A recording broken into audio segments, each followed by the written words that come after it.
Have you met my friend, Jesus?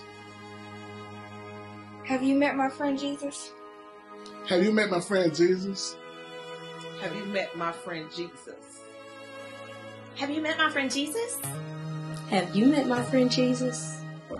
Have you met my friend Jesus? Have you met my friend Jesus? Have you met my friend Jesus? Have you met my friend Jesus? He's a really nice guy. Well, just let me introduce him so you can understand why. He's not like the average person. He wouldn't be considered the norm. He's actually God the Father in heaven, manifested in human form. He was born in a stable, wrapped and laid in a manger. His birth was announced by angels and heavenly hosts, singing him praises. Shepherds came from the fields to worship. He was celebrated by strangers till the jealousy of a jealous king placed him in danger. But through all that, he survived. Even in his youth, he was gifted. For his age, he was very wise. You could see the proof in his spirit. One day, to his parents' surprise, he just up and went missing. He was in the temple teaching wisdom. He was all about his father's business. As a man, he was expected to be everything he was sent to be. A baptism and the Spirit descended marked the beginning of his ministry. That's when it started getting good. That's when you see what he could handle.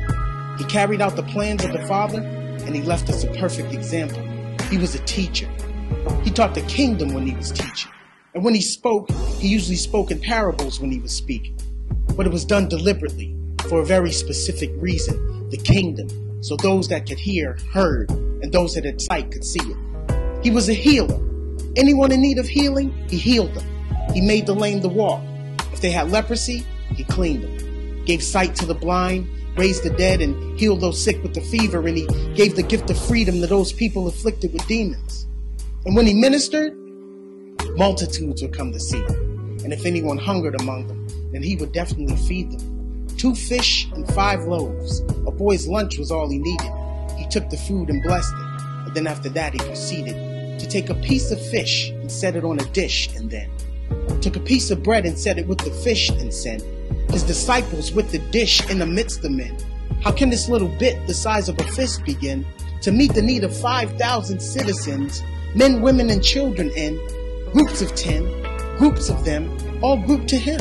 When you're persistent and you're listening, when he's ministering and focused on him, he'll stop the blistering cold and dismiss the wind with just a simple twist of his wrist and hand. Understand, when you're in the midst of bliss, this man, God's only begotten Son, his gift to man, sent to uplift and lift the ban on man.